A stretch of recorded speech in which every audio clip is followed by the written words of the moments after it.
Muita gente acha a filosofia uma coisa meio chata. E às vezes ela é mesmo. Mas quando você entende alguns dos conceitos da filosofia, pode crer que eles te ajudam a entender a própria vida e as coisas começam a fazer mais sentido. Só que a gente tem que pensar esses conceitos, porque os filósofos nem sempre acertaram.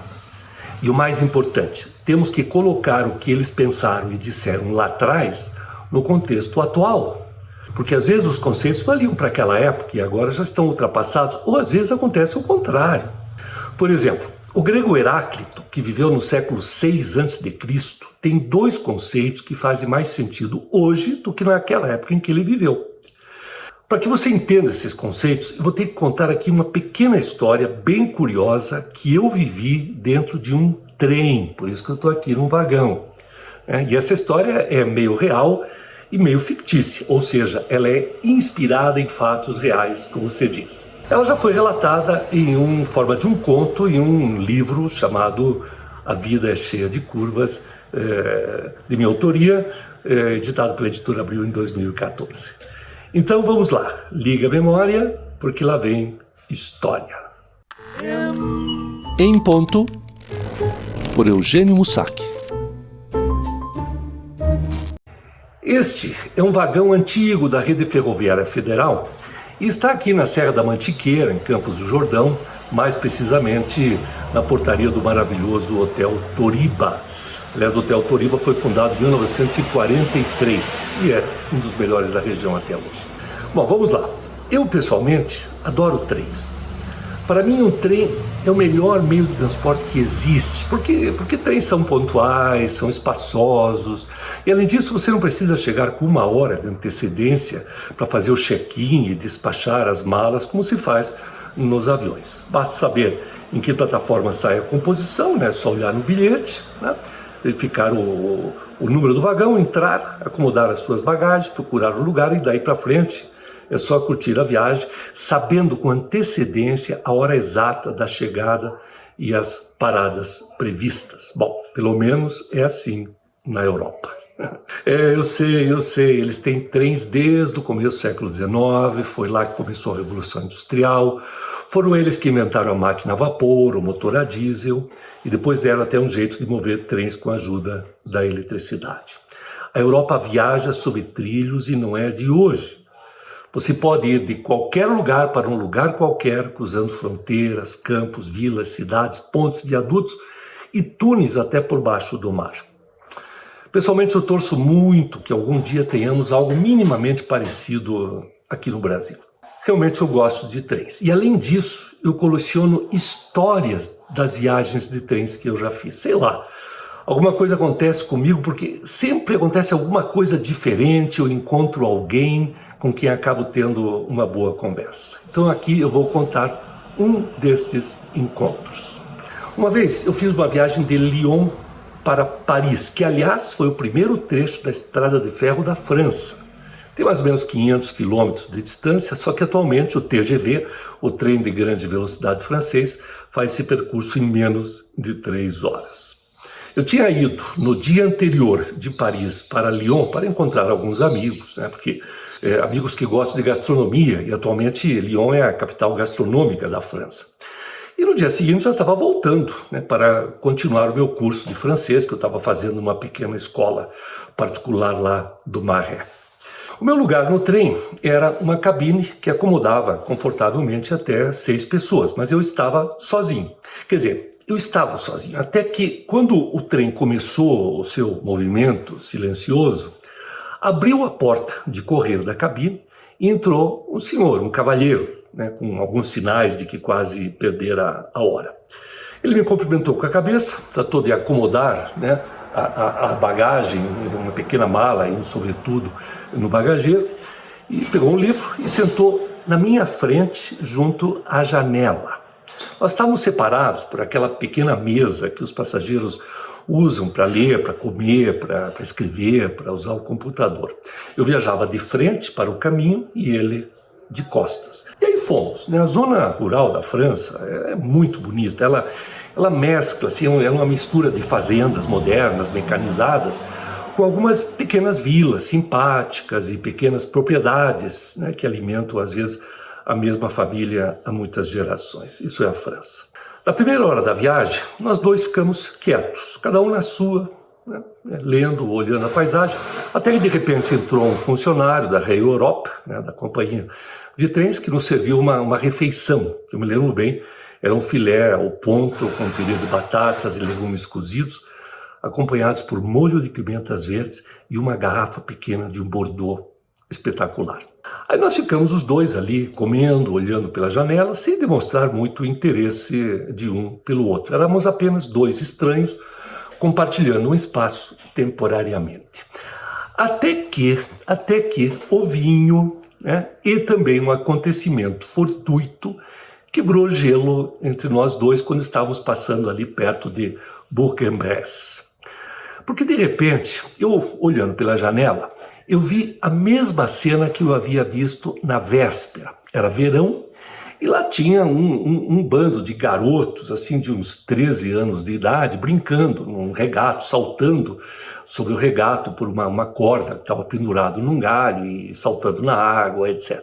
É uma cena muito bonita, muito divertida. Naquele momento, então, eu comentei com meu companheiro de cabine, né, que também estava olhando para a cena. Eu disse o seguinte: pois é, eu passei aqui ontem e eles já estavam ali brincando, os mesmos garotos, no mesmo rio, né? Que maravilha! E eu ainda ia complementar o meu raciocínio provavelmente com algumas reminiscências da infância e algumas teorias sobre a importância de aproveitarmos cada fase da vida.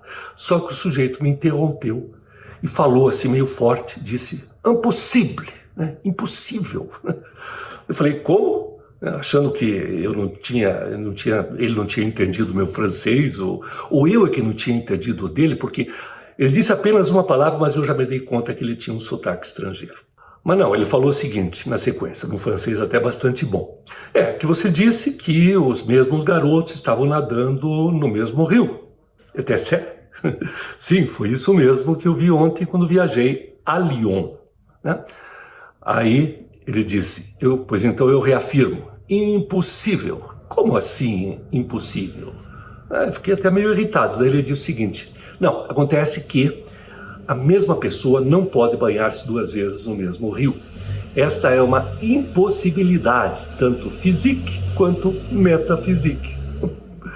Falei: bom, mas peraí, eram os mesmos garotos, exatamente no mesmo lugar, né? Oui, ele falou, oui, je m'excuse, monsieur, você tem razão, eu fui grosseiro, né?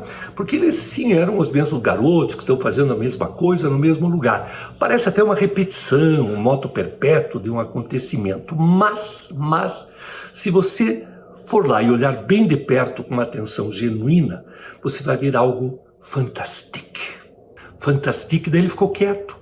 E eu fui obrigado a pedir, então, que ele se explicasse melhor. E que coisa fantástica seria essa que eu poderia identificar em garotos que estão brincando num riozinho em pleno verão da Campanha Française. Daí ele disse o seguinte: alors, você disse que havia visto a mesma cena ontem, mas imagino que pelo menos 24 horas se passaram entre um acontecimento e outro. J'ai raison? Concordei com a cabeça que ele sim tinha razão. Nessas 24 horas, ainda que não se note, muita coisa aconteceu. Esses garotos não são exatamente os mesmos de ontem, pode acreditar, eles só parecem ser. Imagine que um deles, que poderíamos chamar aqui de Pierre, de ontem para hoje pegou um resfriado e hoje não está brincando com a mesma disposição.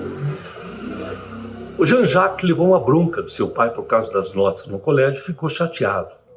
E o René conheceu a Sophie, uma amiga de sua prima que veio de Paris para passar as férias no campo, e ele caiu de amores por ela. L'amour à première vue. Ele disse isso lançando um olhar para o céu, assim, esboçando um sorriso. Eu estava começando a acompanhar o raciocínio do meu imaginativo companheiro de viagem, e o que ele dizia começava a fazer sentido. Eu resolvi demonstrar atenção e ele então continuou. Ele disse o seguinte: você acha que são exatamente os mesmos garçons que estão lá naquele rio? Não, pequenos acontecimentos marcaram as suas vidas e eles não são mais definitivamente as mesmas pessoas. E além disso, a água que os banhou ontem não é mais a mesma. Aquela já está muito longe daqui, agora faz parte de um rio maior, ou foi absorvida pelas margens, ou foi bebida por um animal e já virou urina. Ou ainda pode ter evaporado, e agora é uma nuvem que vai chover na Bretanha só na semana que vem. Hoje a água é totalmente outra, mon ami, disse ele, né? O companheiro de cabine estava, claro, se referindo ao fato de que a vida é uma sucessão de acontecimentos que modificam as circunstâncias a todo momento. Só que na imensa maioria das vezes, essas modificações são tão pequenas, tão sutis, que se tornam imperceptíveis, mas nem por isso elas são menos importantes. Costumamos normalmente nos referir às mudanças quando elas são grandes, quando elas são bem percebidas, até às vezes são radicais. Entretanto, preste atenção, a história não é constituída só por esses acontecimentos grandes e marcantes. Na verdade, ela depende muito mais das pequenas mudanças que às vezes constroem o progresso, às vezes providenciam até retrocesso. Um casamento, por exemplo, não é, acredito, no 5º ano como era no primeiro. Pode ser melhor ou pior, mas definitivamente não será igual. E o que o tornou diferente foi uma sucessão de pequenos acontecimentos que constituem a chamada rotina da convivência. 2 pessoas vivendo juntas vão mudando, vão se mudando, vão tomando a forma uma da outra, assim como o colchão se amolda ao corpo ou o pé alarga o sapato, lentamente. O cidadão à minha frente se referia a isso quando usou os garotos e o rio como metáforas, mas nossa conversa não tinha se encerrado, porque eu comentei o seguinte com ele: olhando por esse ângulo você tem razão. Se considerarmos as pequenas variações, a cena será totalmente diferente. Assim como eu estou voltando dessa viagem a Lyon totalmente diferente. Aliás, eu sou outra pessoa após o jantar de ontem. Daí ele disse o seguinte: mon ami, na verdade, você é a mesma pessoa e aqueles garotos também são os mesmos, nadando no mesmo rio. É tudo igual, só que diferente. Daí eu falei, bom, agora você está me deixando confuso, está sendo paradoxal, ou é uma coisa ou é outra. Eu disse até um pouco irritado. Pois é, mas aí que está a beleza das coisas. Elas não precisam ser necessariamente uma coisa ou outra, podem ser uma coisa e outra. Observe, há pouco nós sentimos que o trem estava em uma subida. Mas quando ele fizer a viagem de volta, estará nesse mesmo lugar, só que em uma descida. O seu copo de vinho, observe, ele está ao mesmo tempo meio cheio e meio vazio, e isso não tem nada a ver com o seu grau de otimismo ou de pessimismo, isso é a realidade. É isso que nós chamamos de unidade dos opostos, que é exatamente o que cria o desequilíbrio na vida, e esse desequilíbrio acaba providenciando o movimento. Por isso tudo flui na vida, o rio, o trem, os acontecimentos. Daí eu perguntei, então, em sua opinião, não há impasse em sermos, ao mesmo tempo, iguais e diferentes? Exatamente, disse ele. Não há impasse, há dualidade. O impasse surge da incapacidade de 2 acontecimentos, ou de 2 ideias, poderem coexistir no mesmo tempo e no mesmo espaço. Só que, para que isso aconteça, nós temos que permitir, e nem sempre permitimos. A arrogância humana, por exemplo, é um grande provocador de impasses. Mas quando o pensamento humano opta pela humildade, pela inteligência, vai perceber que na vida só existem dualidades. Os opostos não são incompatíveis e são inclusive interdependentes. Veja que raciocínio. Olha, foi uma bela viagem a Lyon. Encontrei amigos, conheci um bom restaurante, aliás espetacular, tomei bons vinhos, apreciei aquela bela paisagem do trem, e ainda por cima acabei tendo essa conversa instigante com um desconhecido na cabine do trem. Quando chegamos a Paris, lá na estação Paris-Gare de Lyon, estávamos nós 2 ocupados com os nossos pertences e também com os nossos pensamentos. Já com o trem parado e as pessoas se mexendo em direção aos seus próprios destinos, eu estendi a mão ao cavalheiro à minha frente e falei para ele, olha, foi um prazer conversar com o senhor. Falamos sobre tantas coisas e nem sequer nos apresentamos. Meu nome é Eugênio e eu sou do Brasil. Ah, Brasil, um país magnifique. Muito prazer, meu nome é Heráclito e sou de Éfaso. Dizem que sou grego, mas na verdade sou turco. Mas não há conflito nisso. Sou apenas um homem. Au revoir. E foi embora, deixando-me como me encontrou, porém diferente. Quando eu olhei ele caminhando na plataforma à minha frente, notei que ele estava usando um terno folgado, carregava uma valisa em uma mão, o sobretudo enrolado no outro braço, e nos pés sandálias de couro confortáveis.